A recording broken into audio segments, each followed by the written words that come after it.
This ballet Exodus was very special and intense to learn because Mr. Harris had recently lost his mother.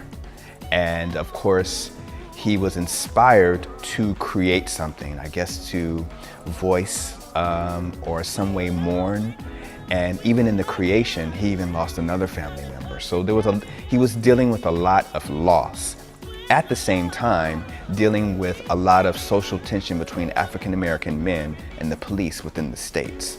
So all these very heavy topics rested upon his shoulders as he was creating the ballet.